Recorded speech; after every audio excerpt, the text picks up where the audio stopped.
Welcome to Two Dudes with Dew. I'm Josh. I'm Shae. That was tasty. I haven't had Dew It's been a while. ever since we last, not even last recording, because we didn't have Dew then. We didn't have Dew the recording before I will that. say I cheated a little bit beforehand. I got a little bit of Dew before we started. We get to snap into copyrighted material. Yes, we do. And I'm actually kind of hungry. I'm having steak when I leave here. Ooh, I had steak last night. If you guys know these people, we would love a sponsorship. Because we love these. Dude, they're so good. They're... How sad. Wait, Yeah, so you guys know the title. We're going to talk today about a little bit of a Spyro versus Crash Bandicoot. and what people like over... I mean, it's not really a versus, though. Let's just be honest, right? It's a completely different game. Wow, this is going to be really hard to open now. Here, let's switch you. Hey. Oh. Dude, did it both sides. That's bullcrap. Yeah. I got it. I got rigged copyright material. There we go. So like I said, snap into this thing. Oh, wait. Now. There we go. But like, if you know anybody that like reps for these people, Dude, throw us out. I love these.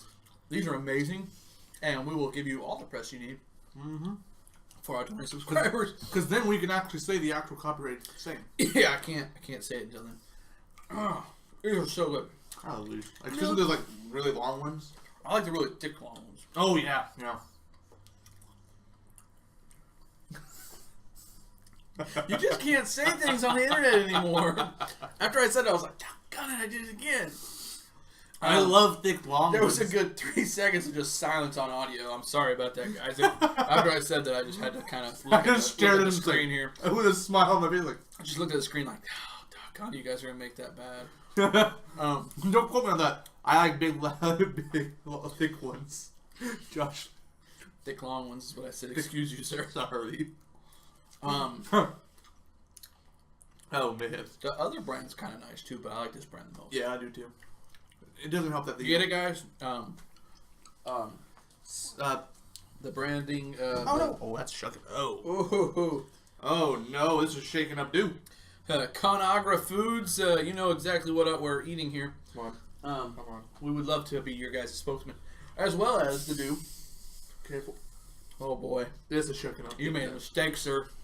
I went for a nice drink, and all I got was disappointment. So guys, you know we're starting to kick back our times here. We're trying to stick around 20 minutes now, so we're gonna get right into these. this. I thought that was just the pre-podcast. Well, I still want to stick around 40 minutes for these. Yeah. But we're gonna do 20 minutes each on. You know, we only have about 20 minutes each. About 15 because of the time beforehand. Yeah. For each. Josh doesn't have much time. He's gotta get out of home. So guys, we wanted to talk about the Crash Bandicoot and Spyro series. Thankfully, I'm very appointed on this one, because I just played through the second Crash and the first Spyro.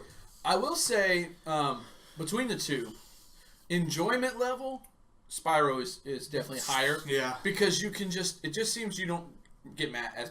It's I remember playing such through a peaceful game. It's got good music behind it. Not that Crash does. Okay, see, this is the difference. And I said this in my Spyro playthrough. Oh yeah, by the way, Teledoc's on YouTube. Yep, I'm there now. Yeah. How Spyro is compared to Crash. Crash's music is like it's trying to show you, like, yeah, I'm music. I'm shooketh. Yeah, you know, it's very prominent. Get you going. But Spyro music, it's in the background. It's not the main thing. And but when you it's sit back and actually sensual. listen to it, it's smooth and peaceful. It's sensual and sexy. See, that's the difference in their music. So Spyro, you can be playing in a world, just the music's an afterthought, but it's still so fitting. You're like, yeah. I did hear from one of our viewers that he would like to hear a little more information than just talking, but you guys gotta understand, that's kind of just what we do. We don't bring a whole lot of information for you. I mean, yeah, we have facts, we have knowledge in our own brains, but a lot of this is just kicking back, talking to you about something. In this situation, it's an older game. Maybe a lot of you younger guys have never even played it. Besides Baby Crash to the new remaster. Yeah, new remastering of Crash. Spyro remaster next, please. Vicarious Visions. That'd be nice. Oh, I'd love it. But we wanted to go through these just so you guys can get a little feel of how it was when we were younger, enjoying these kind of games. So, now, to be fair, I do know Crash sold more than Spyro. yeah. So, I mean, if you guys are like purely on the money standpoint, Crash is going to make more money. But they were both mascots of the PlayStation 1.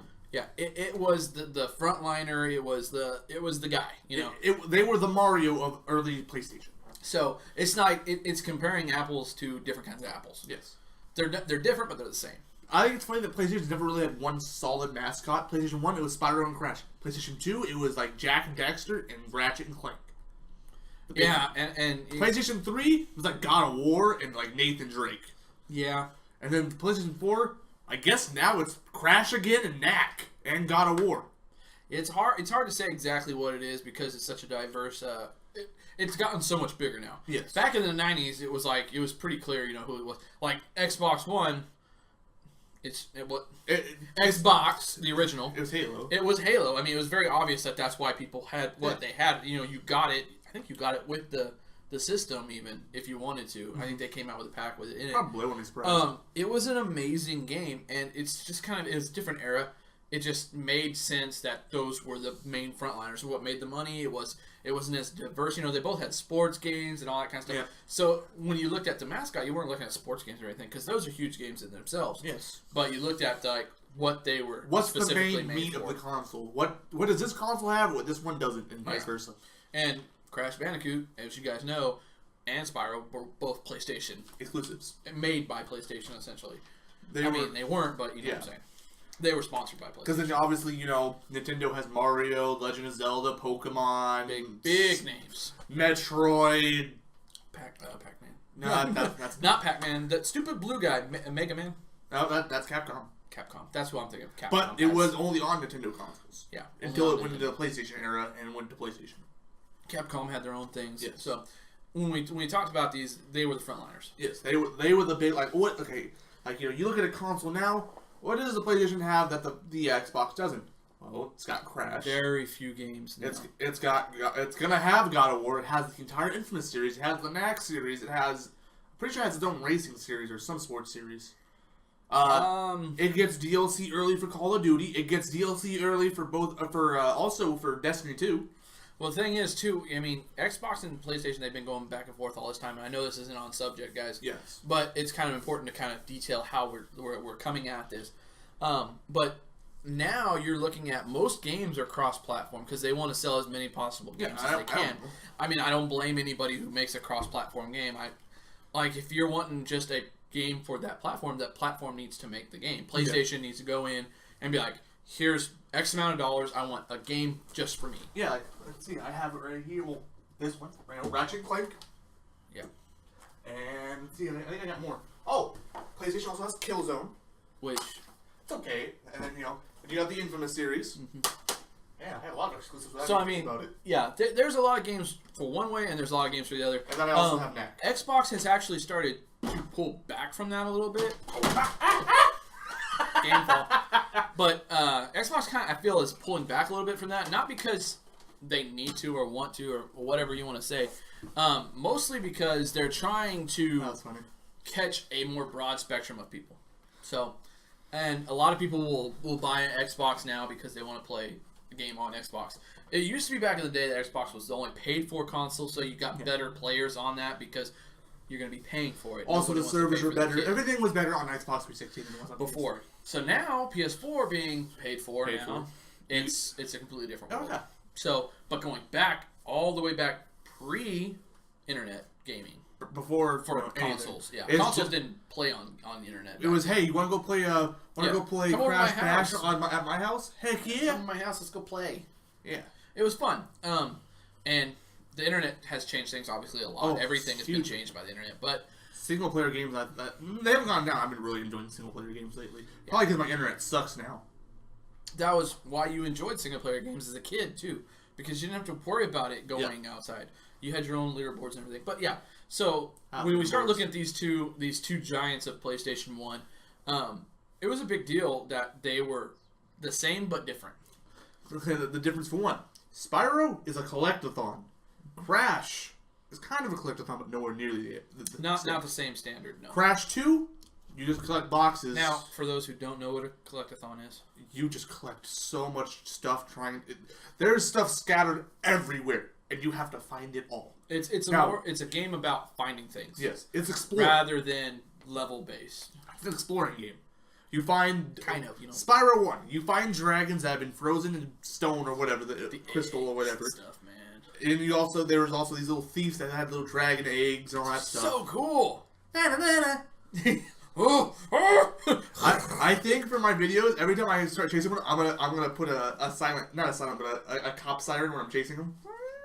So it's gonna be good. That'd be great. But yeah, so it's a little different gaming. Whereas when you played Crash, yes, there was things to collect. It was mostly lives and gems, but they were on each level, specifically spotted. Crash was more into the platform, while Spyro was more into the adventure. Kind of more of an open range. Because Spyro had open world. It was so cool. For its time, it was revolutionary. One of the first games with portaling, where you'd go into a spot and it would change you into another level. Yeah.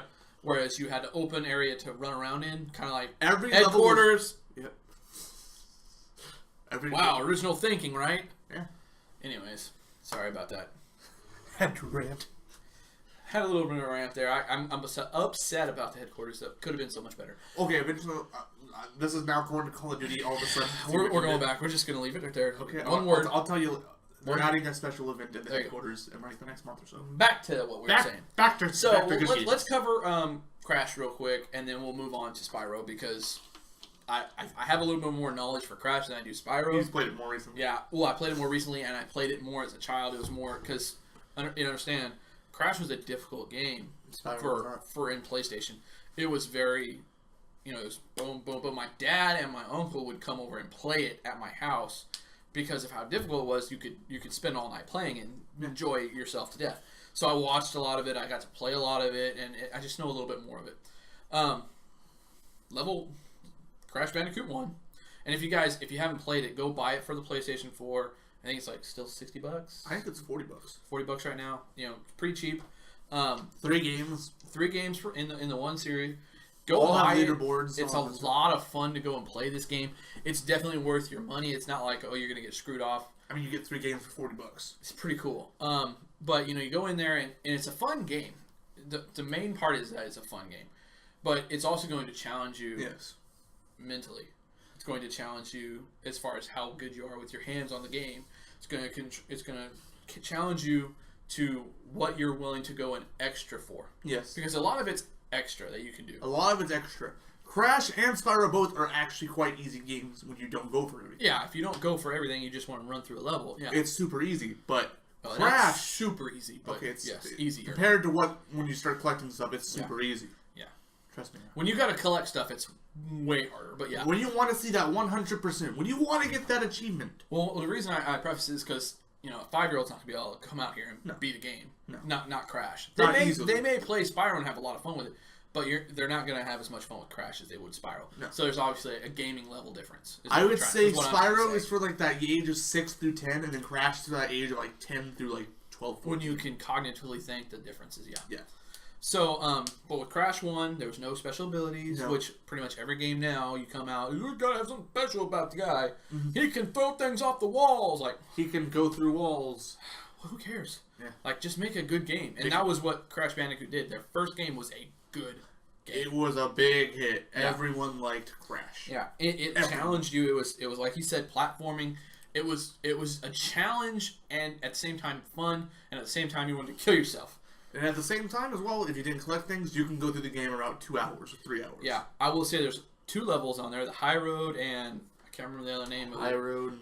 It's just like, and well, okay.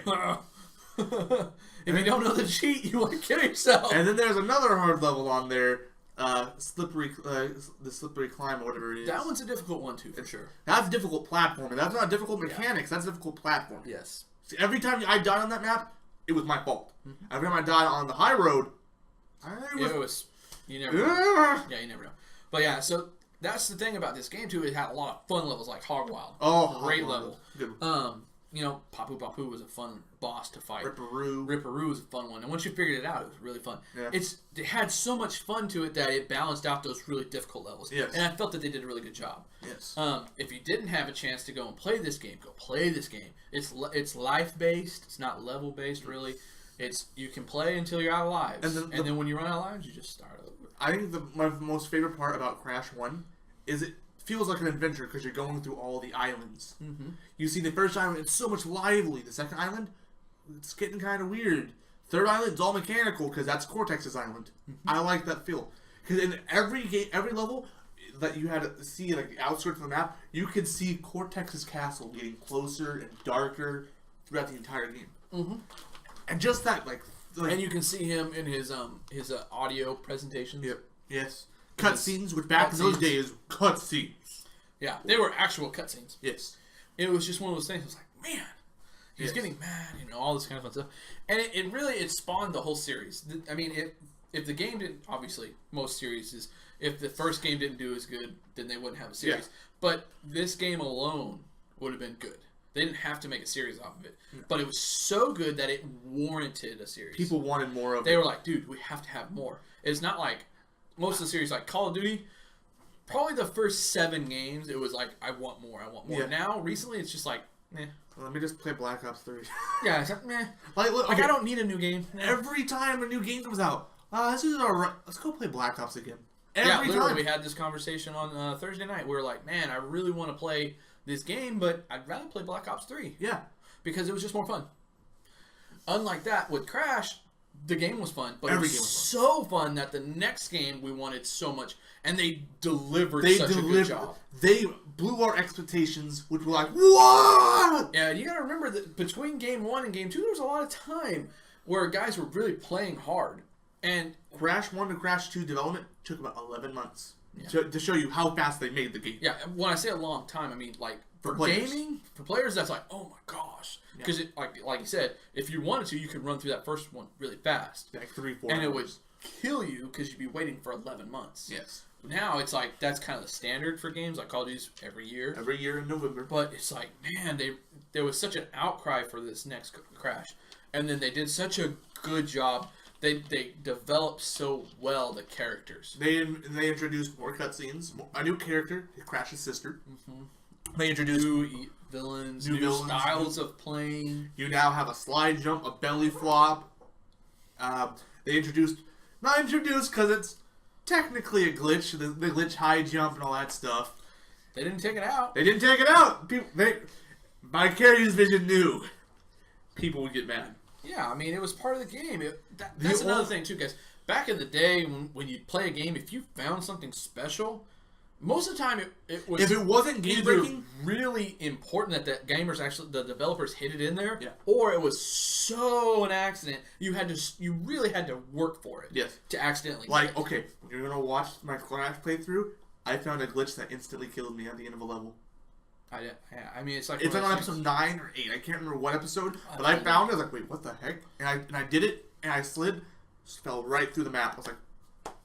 Yeah, those are the little things like, total mistakes. But at the same time, there's a lot of things back in the day that they hid on purpose so much deeper. Like, okay, back in the day, glitches didn't get patched. No. Unless they were like, hey, the game crashes, deletes everything, then they make a new version of the game. Yeah, and the games, when they were made, they were tested rigorously by testers. Nowadays, beta, there's that. Like, oh, there's all these glitches. Oh, we can just patch them. Now patch it, and send the download. No problem. There was no downloads back in the day. They could not release a game that had a real bad problem. No. They had to stall development. Which makes you think they can really put these games out faster if they wanted to. If they didn't, then the game's like, hey, no, that game has a glitch, don't buy it. And then the game gets... death. Instant. First reviews are most important, in my opinion. Like, obviously, now, if someone's like, a game came out 3 hours later, a review comes out, I don't believe in that review. That's too small. But they didn't have enough test cases. Now, if they say there's so many glitches, I'm like... Obviously, in the first 3 levels, there's too many glitches to even play. Then you got a problem. That's a problem. Like, that's the main problem. I always trust reviews the first about night of Call of Duty. Like, I think this game, gaming and music is very similar to this point. Like, there was some artist that someone reviewed his album in like the next 12 hours, and he's like, you can't just listen to an album and review it. It's different almost every time you listen to a song, and it's deep, and it's different for each person. Yeah, some person like let's just say, I don't know, name a song. I don't like Beyonce. I don't either. Crap. Do you like country music? Yeah, I don't. Yeah, I like country music. So to me, if I did a review on country music, I would say it sucks. And if I didn't know Shae and I just went on the thing and just saw Teledocs, it sucks, I can't stand the sound of it, then you're like, oh man, what did you do wrong this time? And you just play some previews if you're lucky. But if you see me reviewing a country song and I say I love it, then you know it's a good song. Then you know it's not country. No, if it's a country song and I say I love it, then you know it's a good song. That's what I'm saying. Then you know it's not country because you hate country. Yeah, dude. That personally. But yeah, if you just saw Teledocs like, oh, it's an amazing album, you should definitely buy it. You're like, well, no worries. Yeah. Because you have to take it his face value that he either listens to this artist or he listens to this genre enough to make a review. Yes. That's the problem with the whole thing right now on reviewing. You just don't know who these people are. That's the nice thing. The issue. Reviewers like IG and stuff, I don't trust them. They have 37 different reviewers. I don't know who I'm reading. Exactly. But when you go to a YouTube channel, I can't think of one right now, and you watch these reviews and you see them going, you know the person the more you watch the episode, and you know what his reviews are going to be most likely. I'm talking about these reviews like, I do a lot of shopping on Amazon. I do too. And like, I bought this on Amazon. We bought that on Amazon. The reason I know this was good is because we had one. I know it sounds good, the quality's good. And it's cheap. Yeah, and they're not expensive. So I went on and went to go buy one. I was looking at it. I was like, you know what? Might as well go look at the reviews. A couple people did not like these. No. And I was like, I don't see why you don't like them. And I started reading into it, and it was just, a guy had a problem with the brand. Yeah. He didn't like that the plastic on blue and the chrome were different feelings. Yeah, I said... That was it. I said that like, hey... But he gave it a 2 out of 5. I would not give it a downer, because I grabbed my mic and like, it's cold, it's metal. Or aluminum or whatever. At least aluminum. Yeah. Aluminum coated. When I grabbed this, it's plastic. It's very much plastic. I was like, whoa, that's different, and it's lighter too. Mm-hmm. I was like, that's weird. I don't care. It's cool, but whoa. I think it was only $2 cheaper than that one. So I mean, honestly, like, Yeah. But yeah, so it's like when you see these reviews, you got to be very careful. Back in the day, most of the reviews, if there's someone doing a review, it's because they spent hours on this thing. Because you couldn't just pop on the internet and put a review. No, you had to get it published by a magazine usually. Usually a week or two came before a big review came in. Yeah. And also back in those days, you had pre-testers too. Yes. You look, they were important. You grab a random magazine. Let's just say that because it's back in the day. Yeah. Let's see magazine. Let's see. I'm trying to think of an artist back in the. Let's see the new Green Day album. Well, let's say I was alive when this happened. They came out with the American Idiot album. Up until that moment, honestly, you probably like that album. I love that album. Yeah, my dad also. Up until that moment, the Green Day people that listened to Green Day hated that album. I mean, not all of them, obviously, because I liked Green Day before. I liked the American Idiot album. I liked them afterwards. But a lot of people were not happy about that album because they said. Some of them said they sold out, the way they were singing. Some of the things, they're like, this is so stupid sounding. They changed their sound a little bit. And if you go back and listen to pre-Green Day, yeah, there's a big difference. So it's like, if you're listening to somebody who loves Green Day before that one, they might not give that album very good. But if you're first time listening to Green Day, you probably will really like that album. And then you can expand and go, right, I really like all these albums. Yeah. But beforehand, so it kind of makes a difference. Full circle here. So, as I say, I love Crash 2 and 3. Yeah, we love them. I don't really like Crash 1. I do like it. But it's... Crash... See, my reviews of the game will change every time. See, I played through Crash 2 again. Crash 3 all of a sudden is now higher than Crash 2. When we played I was at his house, Crash 2 was way above 3, and then Crash 1 was down here. See, I really like Crash 1 because of the simplicity of it. Not to say that I don't like Crash 2, because I enjoy the things that they did with Crash 2, and I enjoy what they did on Crash 3 as well. I just enjoyed the simplicity of Crash 1. Yeah. It was basic, it was nostalgic, it was the first game you got to play in the series, and it was just one of those things. That's another thing. I played Crash 2 first, he played Crash 1 first. Yeah. So it's just a different level on both of us. Yes. But we both say it's a great game. They're still good games, yes. Yeah, so I mean, and then they spawned Crash Bash, which was a lot like Super Smash Bros.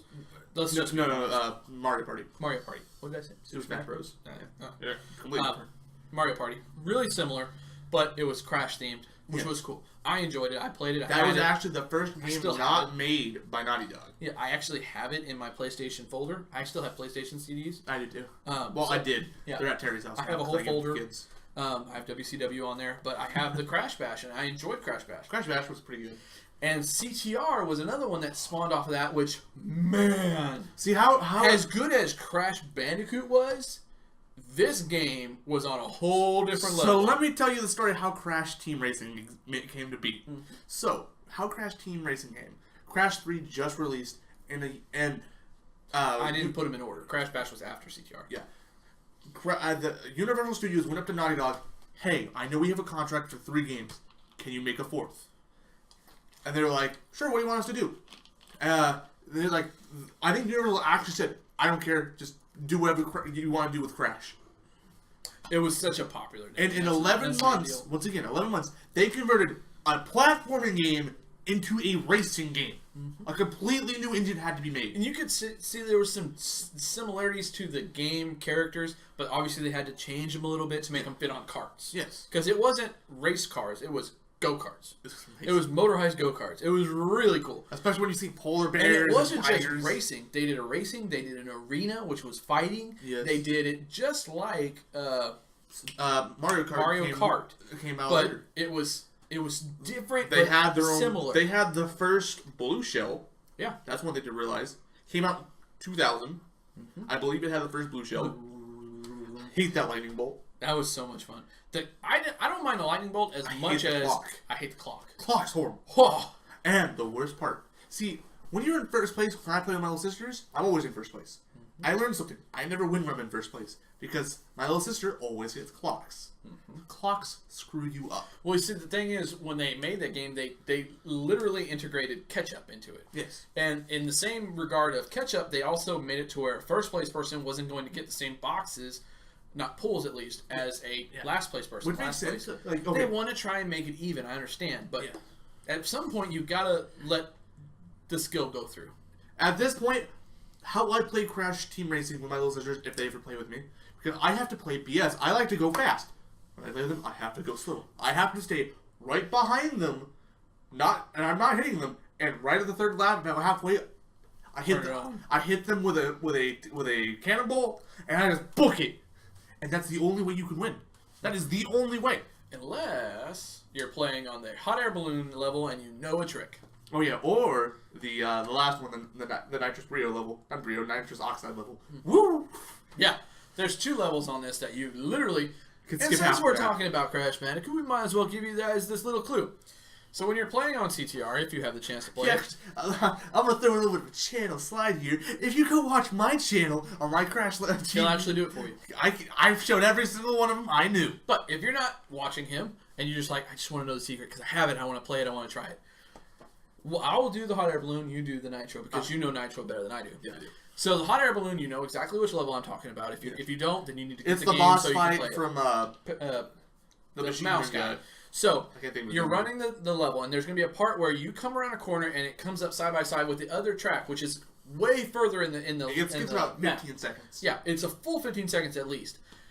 What you do is you go past that, go up on the flat, drop down, and then turn back around and come back up that jump because that's the only way you're going to make it. And you literally use it as a ramp. You can jump over the fence that stops you from going onto the other side of the track.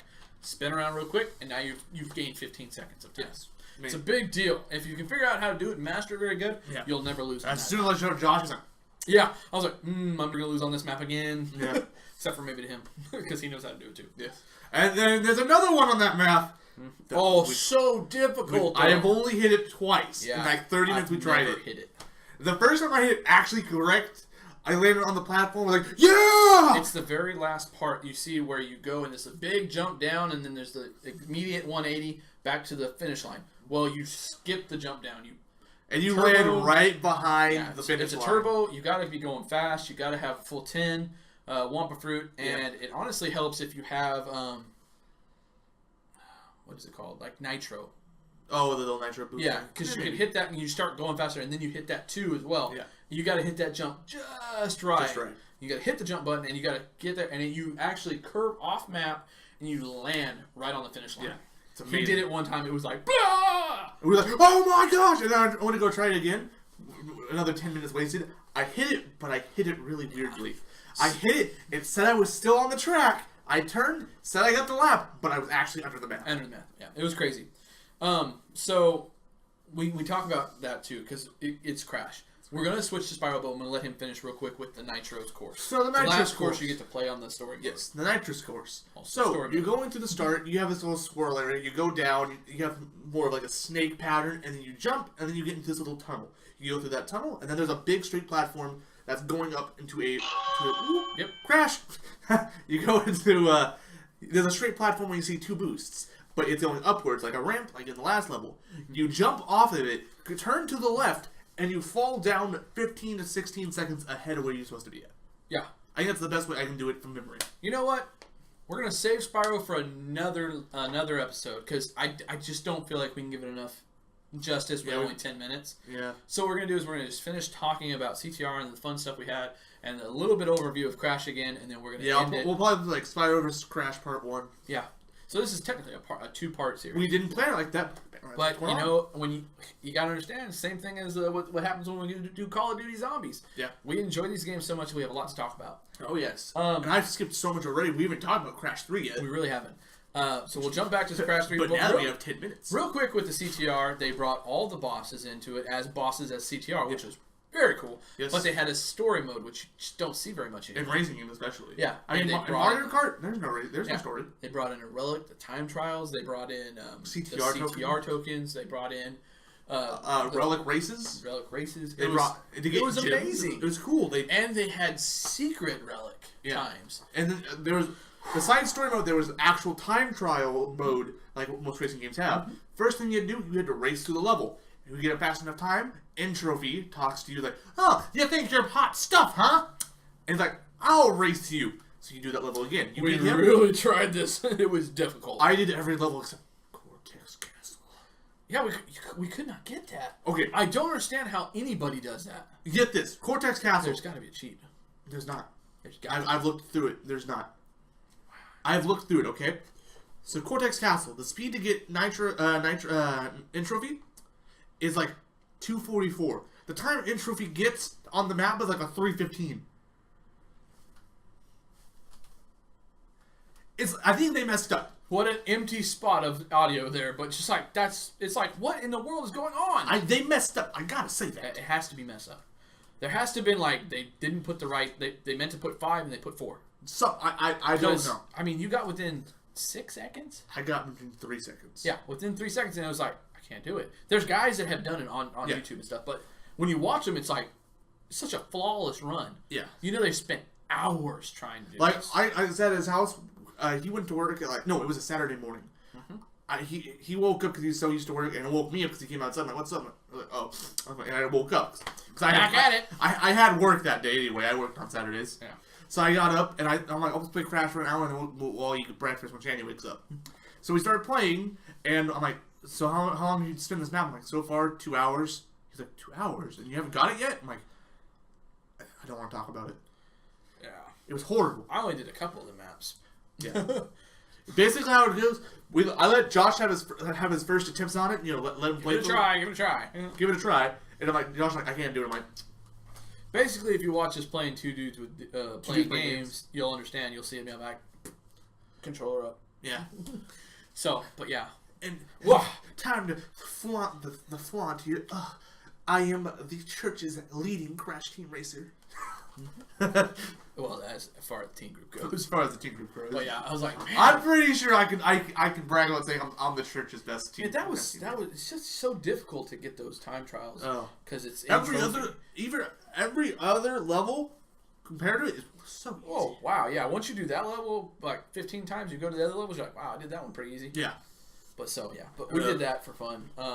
But that was CTR again. Literally not a part of this. The Crash. They should have made it a part of that Crash trilogy. Come on, it's next year. DLC. I mean, we DLC. want Spyro, but we really want CTR because they can play over the internet. Oh, it would be sucks for me though. Like, I'm lagging. And Josh, whoa, well, dude, get over it. Clock. It would be the one time I could actually beat him at this. But yeah. So I mean, it's like one of those things. Like, if you have a PlayStation still, or you have the computer ability to do it, get that game. That is such a fun game. So, but yeah. Real quick, we have roughly 5 minutes. Did someone say PlayStation? I've got 2 of them. So we got roughly 4.5 minutes. Let's touch on Crash Bandicoot 3. Okay. So Crash Bandicoot 3 had more cutscenes, way more cutscenes. They had interactions with all the bosses throughout each level, almost. Mm-hmm. They had all these unique death animations, which Crash is known for. We haven't even mentioned those yet. Man, I just haven't played PS3 or the Crash Bandicoot 3 in a long time. They have all these unique death animations from 2 and 3 and 1 all have all unique. They were basically, it was like Crash was like a Warner Brothers cartoon character that you could play. That would have been really cool to have a cartoon of him. Yeah. Well, they tried to do that first, but they're like, nah, we want a game. Yeah. So, Crash 3 was the one game that actually brought in time trials. Mm-hmm. That's the big first. That is the original. Now, if you get it on PS4, they all have it now. So it makes sense to me. Yeah, you would do that. You guys are like, well, they all have them. Well, only on PS4. The original PS games, which we're talking about, had it. Not yet. Not yet. The water levels. There was a lot more vehicle levels in Crash 3. Not as many platforming levels. There's water levels. There's tiger levels. There's motorcycle levels.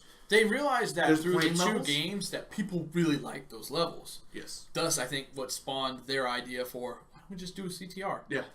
Because we all love doing those. Motorcycle levels were my favorite on the original remaster. No. They messed those up. They're difficult. I did them all, but they messed those up. Yeah, those were difficult. I enjoyed playing those too. Yeah. But yeah, they were such a fun. It was such a fun game. Yes. That those were so cool that's why it spawned CTR. Honestly, that's my opinion. I think the Crash motorcycle levels really like. Yeah, he hated the one with Coco on the water, which I enjoy a lot. I don't like those very much. I enjoyed them. I don't know why I hate them. One of the hardest levels to get a gold relic on is on those levels. Yeah, you can't really go very fast. So I just played through it over and over again. And I've 100% in Crash 2 and 3. I've only 100% Crash 2 once. Crash 3 I've done like 5 times. Yeah. There were difficult games to get 100%. Especially Crash 3 Original. Yeah, they were made for kids, but man, were they made for adults at the same time. Okay, see, they have that perfect idea. Okay, base game, perfect for kids. You want the full experience? You better be a full-grown adult. You're going to be spending some time. Like, I will say, I think my dad and my uncle spent a better part of 2 months working on it. Yeah. The first game. And my mom, it got so bad that my mom was like, you can't do this anymore. Which I've had that conversation with my wife, so, yeah. Yeah, Josh, you can't do this anymore. Josh, you've got to go to bed. I'll be right there. Yeah. Hour later. When did you come to bed? Right after you said to. I promise. Same thing with podcast when we did it at your house. Josh, it's 11 o'clock now. You gotta take my brother home. Yeah, I know, but we gotta get one more episode in. Man, you guys don't know this, but I've been off for at least 2 weeks almost now from podcasting. I've been jonesing hard. I've been making my time due by making thumbnails and recording my own content. Yeah, I have no computer to work on. I have to work with a little baby. Yeah, that's to hold her. She's so cute. Very careful. Don't die on me. So I love you, Daddy. Yeah. Do. You will love Dew. I slip a little bit of Mountain Dew in her milk every time. I do not. Just joking. So but yeah. So guys, Crash Bandicoot series as a whole. Oh wow. Oh. I mean, wow, guys. I mean, there's 1, 2, and 3. There's CTR. There's Crash Bash. And then the PlayStation 2 game is the only one I feel I should mention is Crash 4, which was The Wrath of Cortex, which did not do as good as the trilogy because it was not made by Naughty Dog, but still it felt like Crash. Yeah. Then they made the horrible shift to, oh no, now we're like a fighting hack and slash game with Crash. Enjoy into the. We're talking about the originals only. Yeah. Honestly. That one. They were Crash Bandicoot games, but honestly they weren't Crash Bandicoot. They weren't like they were Crash games. They weren't Crash Bandicoot games. Yeah, so there you go, guys. On my scale, a must-have for any PlayStation owner. Yes. And probably a 9. I would give the Crash trilogy probably a 9 as well. Yeah, I mean it's just got perfect. Everything. It's everything you want. It's not perfect, obviously. Obviously, with the graphics we have now, they've kind of messed up what it was. It's not perfect. I will be fully honest with you. The Crash trilogy, though, on the PS4, I would say is a must-have. It's cheap. You get 3 games. Now, on the PS4, I'd give it a 7.5, 8. Yeah, I'd give it an 8. They messed some things up, but at the same time, I say they messed things up, but if you never played the original, you'll never know. Yeah, exactly. So that's why I handed it to Star. She's like, "This is really fun and it looks good now." I'm like, "Shut up! It doesn't look as good as it was." Okay, let me talk about this real quick and we'll end it. Crash. I say Crash 1, 2, 3 on the originals, I say they look better because of the technology difference of the time. Back in those days, what they had to do and mix up the PlayStation formula and all that stuff took so much dedication. Nowadays, these are just normal looking graphics. Yep. More crash. And that would be the sign of that is what we have. Yeah, I'm getting Discord. Just for you guys, I really appreciate it. Again, must have. Must have, I would say so. For the Two Dudes Would Do, or Lightly Food. We have a lot of fun stuff down below us that you guys can check out. Click on. Patreon. Yeah. Twitter. No Patreon just yet. I understand, guys, that it was Christmas and everything. Yeah. But yeah, it's a place where you guys can support us, help us get our due on, help us to recoup some costs that we spent. This is the first time I've had a soda in 2 weeks. I've missed the soda. So go ahead and click on in that, and then there's some fun stuff for you for doing that monthly pledge. And you get a nice title. You become you're not an FFP anymore, as my friends call it. I will never say that. FFP. I cannot say it on YouTube. But yeah, that's what they call them over another place I Patreon at. And then we have Instagram, which I upload all of our videos. When we pop a video up, you'll see a link and a little hit. Basically, picture. how me and Josh put this up. I edit and do all the video stuff. He does all the promotion. I try and do as much promotion as I can. And then I do all the actual video work and audio work. Besides the actual audio podcasts, I hand those to him. Yeah, I haven't put those up yet, guys. I know they're not up yet, but I'm trying to get a real big data bank for them first. Yeah. And then just so I have all that just ready to go. Plus, you guys, we really want you to watch on YouTube. We don't just want you to listen to audio. We want you to watch us on YouTube because we have a lot of stuff that we do physically. Yeah, I mean, physical comedy is a big deal. As you saw when I was like, yeah, that just sounds weird on there. It doesn't. You don't see it. No. But yeah, so we're gonna be uploading those. Camera though, you see everything. Yeah, no glitchy. And then we also have the Facebook, which we actually have a Facebook group that you guys need to go add if you're not already a part of it. Yeah. You can find it under Two Dudes Would Do featuring Lightly Food. The link is below, so you guys can go there and check it out. Again, every time we upload, you'll see it there too. You'll get an update.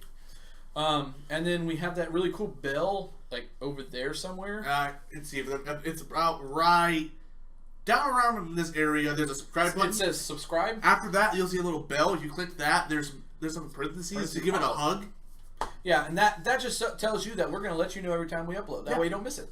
Because the upload schedule, it is consistent, just not time consistent. Yeah. Sometimes it comes You're like, man, it's 8 a.m. It's still not up. Well, Shae wasn't up all night on Friday night. How I do it? Okay, so what I found out, it's kind of weird here. I lay my phone out right here. Right there, technically. This is usually my bed. If I lay it there, 45 minutes, boom, uploaded. If I have it carrying around with me, it fluctuates. I just started uploading one day at like 9:45. It didn't go up to like 1 o'clock because I was in a really bad area of chapter. But I get the notifications always, so as soon as it's up, you guys get them on Facebook and Instagram. Our Twitter is not very active because there's no one following us. Go figure. Go follow us. Al, to be fair, the Twitter is also kind of my fault. Go follow us. I've been really lazy on it. Anyways. I never use Twitter. That's the issue. Nobody does. Not honestly. I mean, there's people out there I know that do Twitter. Yeah. I don't. I mean, I have a Twitter, but I don't use it. I don't use it either. So there it is, guys. That's our those are full spectrum of everything. You can go and check us out on. The spectrum of do. Yeah. And feel free to send us some money for do. It'd be cool. Or if you want to send us cases of unopened do, that's cool too. Yeah. But we will be inspecting them in water to make sure there's no pinholes. Just got to say that out loud. Because I don't want to die. Those fools. You thought I sent them dew, but I actually sent you colored water. You thought I sent dew, but I sent them cyanide. Dew laced with cyanide. It So still tastes good, though. So there you go, guys. Thank you again. Thank you for liking, commenting, and subscribing. Or disliking. As always. As always. But yeah, so try to do both, actually. Please also share us when you get a chance. We really appreciate it, guys. So for Two Dudes Would Do. And Lightly Food, I'm said or. I'm Josh. I'm Shae. How do you do? I've really been enjoying this do. I've had it in 2 weeks, man. I'm happy. That's shaking up. Careful, SpongeBob. Careful, SpongeBob. Careful, SpongeBob. Oh, man. That thumbnail, though. You'll see it later. You'll see it. Well, no, you'll see it before this video because this is going to come out in, like, late February. I believe we already cut it off. Probably. Bye. Bye.